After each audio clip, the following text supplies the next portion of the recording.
On today's hot sheet, I'm discussing Fannie Mae's economic developments for March, as well as the projections moving forward, the truth about homeowner delinquency, a lot of drama online, and a home price insight report that we've never reviewed on the hot sheet. Today is Tuesday, April 1st, 2025. I am Byron Lazine, and the hot sheet starts now.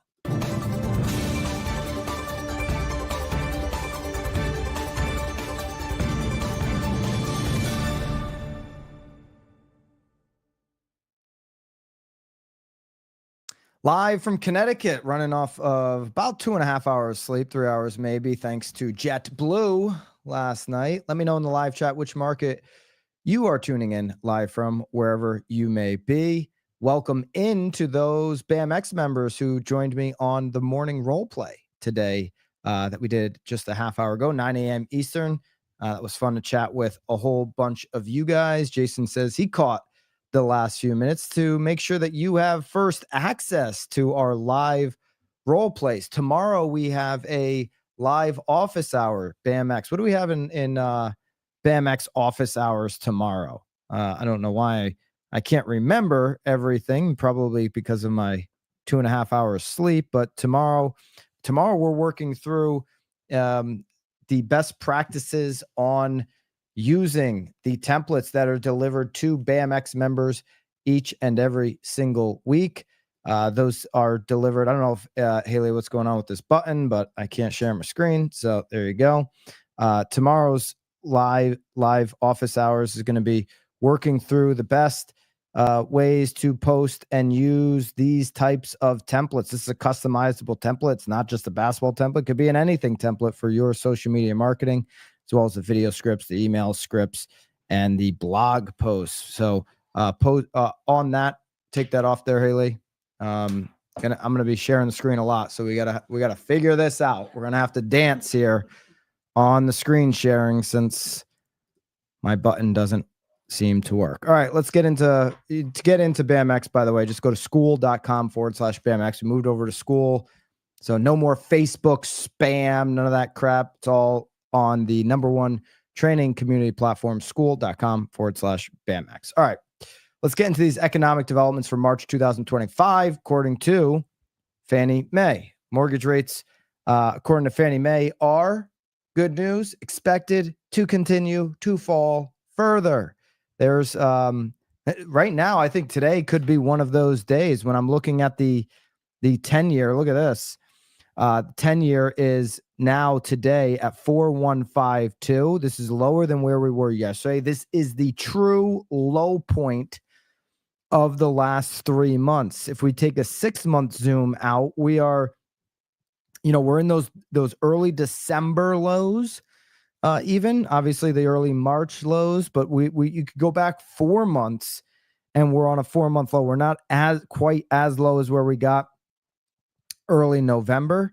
But those early December lows where you had projections coming out, oh, wow, we could get to 6% in 2025 on the 30-year fix. It's looking more likely. Now, this 10-year treasury today is dropping off of some of the Liberation Day fears, which starts tomorrow. Some of these, what's going to happen with tariffs? Where is the economy? Goldman Sachs bumping their estimate for a recession from 15 up to 35%. You're seeing more and more of that. Okay, well, it's pushing the 10-year down right now. And this is a welcome time for home shoppers. Let's take a look at, while they say mortgage rates are expected to fall further, let's take a look at some of, what that number looks like and some of these other data points that we've got here from Fannie Mae. All right, so here's just real consumer spending fell in January, and we went over that obviously yesterday. So PCE, the real consumer spending dropped, and obviously you had PCE coming in a little bit hotter. If you could drop that one off there, Haley. What I really want to get to is these rates, and here we go. Here is the rate projection now from Fannie Mae. They do this every single month. And so they give us the prior forecast now versus the current forecast. By the end of the year, Fannie Mae is kind of in line with NAR. they've got the end of the year forecast for the 30-year fix coming in around 6.3. We're 6 3/4, so that's a full half a point between now and the end of the year. I like what Danielle Hale said a few weeks back on Knowledge Brokers podcast when she said, "Hey, we could get to 6." That's their projection. Realtor.com, they're standing by it. I'd love to see 6. I think with the movement we're seeing already in the market at 6 3/4, off of the above 7, it's encouraging to the point that if we get to 6, I think we really see sales get a bump up. We could see, a late in the year kind of, not spring-like, but a unseasonable like boost later in the year if we get down to that 6% number that Realtor.com is projecting. So here's the current forecast versus the prior forecast, and declining not only throughout the rest of this year, but also into 2026. They don't have us getting quite to 6 even by the end of 2026 on this Fannie Mae. They update these every single month, and we'll continue obviously to watch. Existing home sales, the prior forecast is now the lower line versus the current forecast. So Fannie Mae here, after the last 30 days where investors are saying, hey, we're uncertain, we're maybe going to go into treasuries.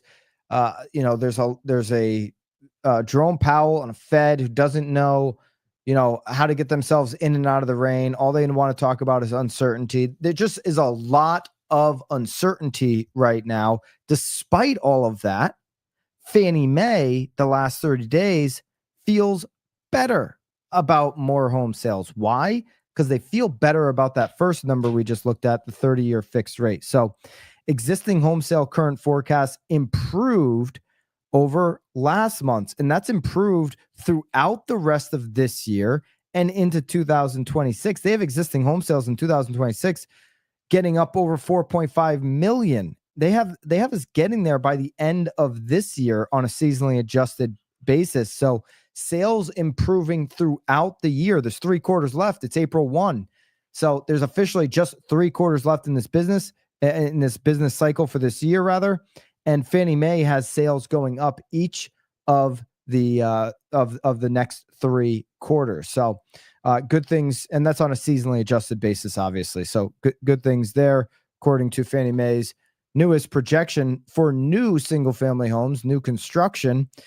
We have a current forecast that has actually dipped below the prior forecast. So Fannie Mae seeing less new single-family home sales throughout the early part, this quarter and into even the third quarter. And then in 2026, they see that improving versus their prior forecast. So that's new single family homes, existing homes making up. And I think that's a lot to do with price, right? It's new single family homes is a higher average, higher median price than existing. So the existing homes that are coming on, we're seeing more of that inventory finally come on. A lot of times existing home sales can be in a more desirable location, right? If you're building in Texas and Florida right now, you're building out of where those, highly desirable locations might be. On housing starts, we're kind of moving sideways here. We really have a flat analysis versus the current forecast that just came out here. If we can go to that, Haley, versus the prior forecast, single family housing starts, sitting right around the million mark on a seasonally adjusted basis. And that's in just under 1 million. That's throughout this year and throughout 2026, really unchanged from the last reading there on Fannie Mae. If we want to drop that off, let's go to the economic forecast table here from Fannie Mae. This is available. I'll just show you exactly for BAMX members where this is available for you to grab. This is a great table to use in your email communications, text communications, people asking about what is the market going to look like. Well, here's what Fannie Mae says the market's going to look like. Just jump into the classroom tabs and go to the hot sheet classroom and jump into today, which would be, we can collapse March there. Today would be April 1st.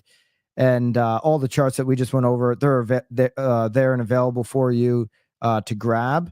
And Vanessa hasn't put it in the economic table, so I'm going to have her put that. That'll be right here, the economic forecast table, and I'll just go here and grab that for you. And let's get to it. Economic forecast table. Here it is. We'll carve this out as a slide, drop it in there as we always do for BAMX members, so you have it. And this puts all those numbers into one place. Okay, so what are they projecting here for quarter 2 of this year, quarter 3, and quarter 4? And then how do they project out into 2026? You have total housing starts, single family. We didn't go over multifamily. We've got some multifamily drama we're going to get into in just a second. Multifamily really moving flat throughout the year on multifamily starts. You've got about 350,000 for each quarter on a seasonally adjusted basis. Total home sales. Remember, every time you look at total home sales, don't get excited when you see a near 5 or up over 5 million, quarter 3, quarter 4. That includes new. It's existing home sales that we typically haven't dropped. We never drop below 4, and we've been kind of riding that bottom number here for the better part of the last year, 2 years. Right now, quarter 2 and quarter 3 and quarter 4 are all projected by Fannie Mae on a season adjusted basis to move up. 4.2 million essentially in quarter 2, 4.3 million quarter 3, 4.4 million quarter 4, and then quarter 1 of next year, they have us at almost 4.5 million existing home sales versus what we came in this year at, which was just over 4 million. So agents deal with the transaction every single day. The existing home sales on a 90-day interval is supposed to get, on a seasonally adjusted basis, better and better and better each quarter that we move forward, according to Fannie Mae. Okay, so more sales are going to happen. As more sales happen, one could make an argument, what's going to happen with inventory? Okay, as the rates, if we go back to the table here, as Fannie Mae has rates going from 6.5, 6 3/4 where we are right now to 6.5 over quarter 2, means we're going to lose a quarter of a point according to Fannie Mae over the next 30 days, down to 6.4, down to 6.3, and into those low 6s throughout 26. As those rates continue to decline, sales continue to go up. It's going to be all about how much inventory we have on the market at that point, to see what type of pressure we have on price. Because if rates are going down and sales are going up, one could argue that, hey, prices might be moving up, because we've seen that enough in recent history to suggest that might just be the case. That table will be available for you. If you could send a note to Vanessa, drop that in for, she just added. All right. So she just added. Let's go and let's make sure. Let's double check here.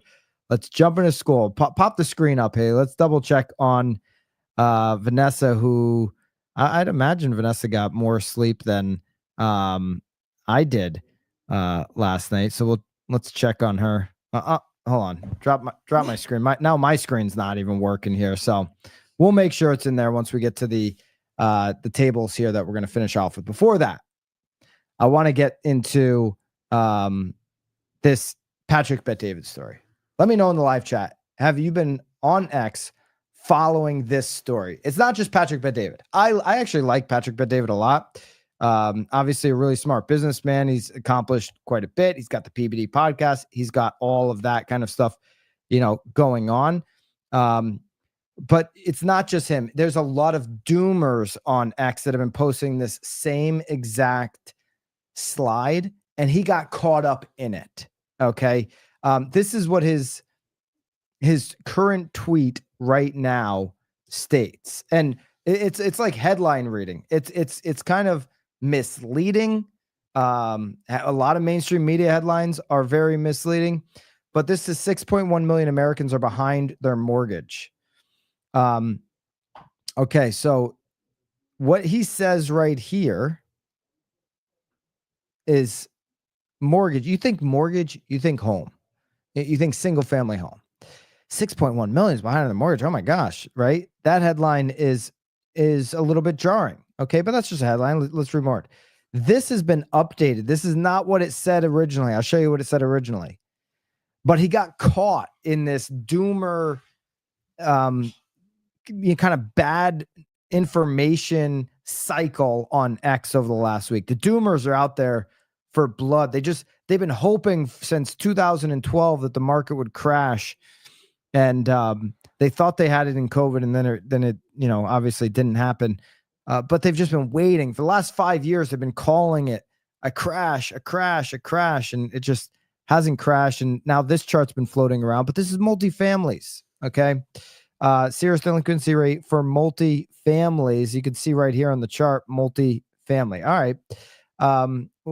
But he's updated that. Now it says, this is what he originally said, though.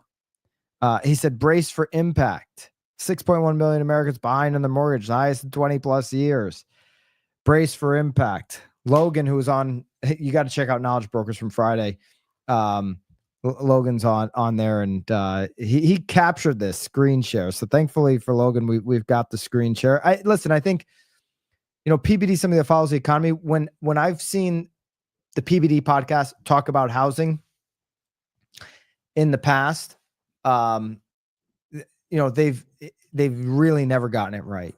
They've kind of gotten it wrong a lot, the majority of the time. Now, housing, you got to really look into this stuff. That's why we do this every single day, so that we can be equipped to really help people understand what's really going on. Like Lance had a little fun trolling the whole situation.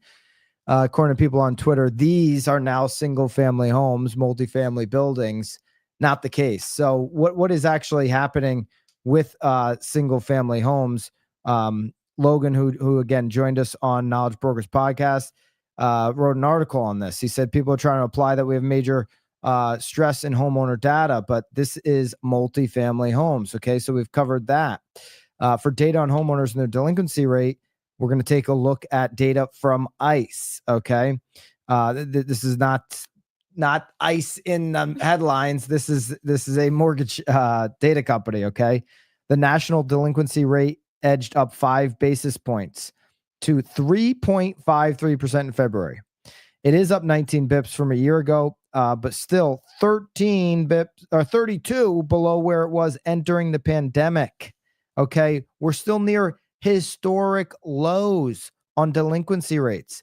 FHA mortgages accounted for 90% of the 131,000 year-over-year rise in number of delinquencies, despite making up less than 15% of all active mortgages. 41 homeowners in Los Angeles are now past due as a result of the wildfires. Like, they're probably battling with insurance.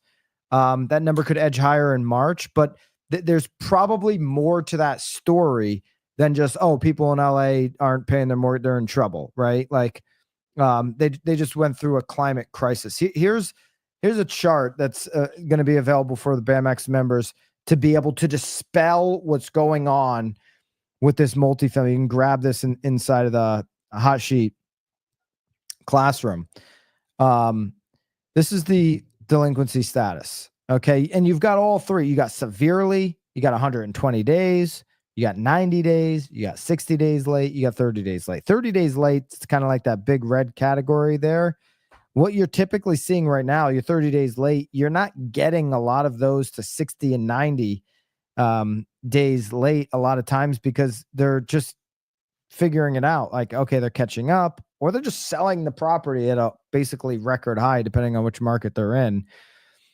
So when you go back to 2023, outside of the COVID years where it was, you weren't seeing delinquencies at all once, they recorrected after the, second quarter of 2020, you're seeing the lowest levels you've seen in 20 years outside of the last couple of years. And we're just a tick higher than that. But lowest levels on delinquency rate, near historic lows on the delinquency rates. And like, who's foreclosed? Who's actually foreclosed? Here's foreclosures and new bankruptcies. Those are still below pre-pandemic levels. So by every metric, and Logan broke this down on Knowledge Brokers on Friday, by every metric, we're not even close. Now, I think when you look at multifamilies and you look at commercial, if you're going to argue for any kind of real estate crash, that's what you have to argue for. Is that commercial could be in trouble? Is that certainly office could be in trouble. Those are concerns, especially for the refinances that have to come up on really high debt. Everybody got caught up in like wanting to be a multifamily investor. It's hard work. It's a job. It's a business. Somebody's got to manage that. And, as that debt comes due at the higher rates, there's going to be some issues there. But, to say that housing in America, when you say housing, you think single family homes, is in any shape, facing issues right now as it comes to foreclosure. Foreclosures are a natural way. You should have a certain percentage of them. And I would argue, just looking at this chart, we should have more of them right now, not less. We should have more single family foreclosures. We should have more single family delinquencies if we look at the last 20 years. We're below pre-pandemic levels. This is kind of a natural way for the market to work. Okay. If you can't afford a house, then it should turn over and somebody buys it as an opportunity. You could argue for more, not less. So, I think a lot of the doomers got to do a better job, and PBD just got caught up in it. You got to separate what's going on with commercial right now and residential. And when you're talking to consumers who have consumed, unfortunately, some of this stuff, whether it be on X or mainstream media, you have to be willing. You got to know how to walk them through. Okay, here's what's happening in commercial. Here's what's happening in multifamily. And here's what's happening on residential.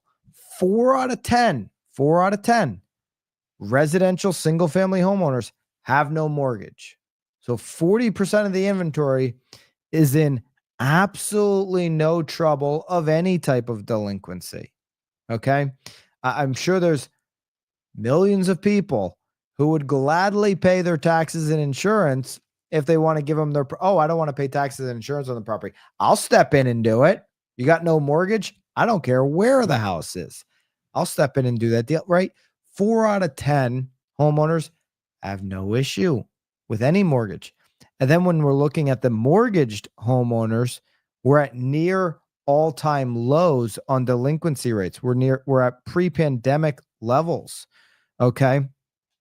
The rate, and let's just take a look here at multifamily. Multifamily delinquencies currently stands at under 1%. Okay, so that chart that we're seeing here, I just kind of want to, this chart looks dramatic because it's zoomed in at the bottom here. So the rate of multifamily delinquencies is under 1%. But it is at levels above the 2008 recession. Okay. So the big difference is, though, between apartment lending and the homeowners. Okay. Apartment lending. When we're looking at these delinquency rates for Freddie Mac, it's under 1%. Yeah, it's above 2008 levels, but it's nowhere close to what's happening on single family. All right. So still, even on that chart makes it look like, wow, all these multifamilies are, going under. It's under 1%. It is above the 2008 levels. And there's stress on that right now because multifamily there was such a competition for multifamily in COVID. With all that free money coming to the system, everybody wanted to get rich quick scheme. That's certainly not multifamily. Drove the prices up. There was cheap money on the debt on those, and now that some of those are coming due to refinance, there's trouble in multifamily investor paradise. All right, let's take a look at a new. This is CoreLogic data from Cotality, and I thought CoreLogic is Cotality. They changed their name last week. They changed their name last week. Are you kidding me? No. How did that get past me? I don't know. Has anybody heard that CoreLogic changed their name to Cotality? Where'd you see that, Haley? Vanessa. Wow. CoreLogic changed their name to Cotality. Where have I been? Can I get a memo on that? Okay, so let's go to the website, Cotality. This is what we knew as CoreLogic. It's now Cotality. Let me know in the live chat if I'm way behind here. So CoreLogic's data is out. It's Cotality. I don't even know the name. Cotality. I got to do my homework on this. My apologies to my hot sheet audience. But anyways, we always review. I was wondering why this was in here. I'm like, why is this Cotality? I don't even, I knew when I went down, I'm like, I had to go down to the bottom to see like I was like, where's this thing sourcing it from? I said, oh, this is all CoreLogic data. And totally missed the fact that they changed their name. So new branding for CoreLogic, Cotality. Here's the overview from March. We always look at CoreLogic's data, so no difference, just new name, new branding. I do like the website. The website works for me. It definitely hits. And the charts are great. All right, home prices flat across the U.S. Certain areas of the country, Northeast, posting prices well above national average. You'll see why when you see the inventory issues here. Cotality's chief economist, formerly CoreLogic's chief economist, Selma Hepp, expects further price deceleration in 25, although recent improvements in mortgage rates may spur home buying this spring. National home price growth tracked above inflation at 3.3%. Hedge against inflation, owning assets. Florida and Arizona are home to the housing markets with the highest risk of price decline. And then CoreLogic analysis suggests Florida markets are continuing to fall out of favor while Western New York gaining popularity. Here's the home price. I like this. We typically, review these charts from CoreLogic and we drop them into BAMX. I just like the way this one looks more. I don't know. It's interactive, better than the last one. Here's your forecast, 3.6%. On a move forward here, year over year. And currently we're at 3.3%. So they see more year over year improvement. Month over month here, we're basically flat. They've got us moving and the projection flat as well as when we get February's data for national home price growth. Their affordability meter.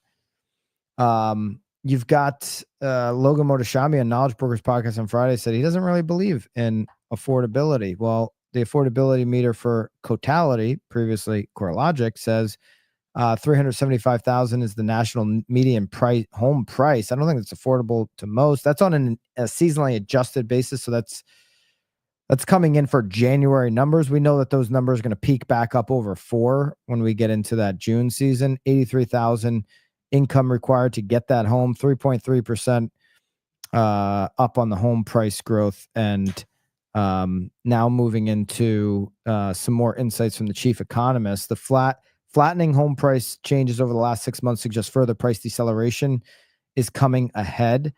And the cold winter and large natural disasters played a role on dampening demand. The falling consumer sentiment suggests potential home buyers are wary of short-term economic outlook in the future. Nevertheless, spring home buying season and improvement of rates are going to help those numbers. Here are the top 10 housing markets, okay? Why is it all jammed up there in the Northeast? Western New York, Connecticut, Jersey. That's where the substantial lack of inventory in our market exists. You're seeing Syracuse and Bridgeport and Rochester all up over 9% on home price growth. New Haven, capital of pizza for the world. New Haven, about 20 minutes from where I'm sitting right now on Worcester Street. 8.2% New Haven. 8.1% Newark. 8.1% Hartford. I was there at about 3 a.m. in Hartford. San Jose is the West Coast market on the top 10 hottest list.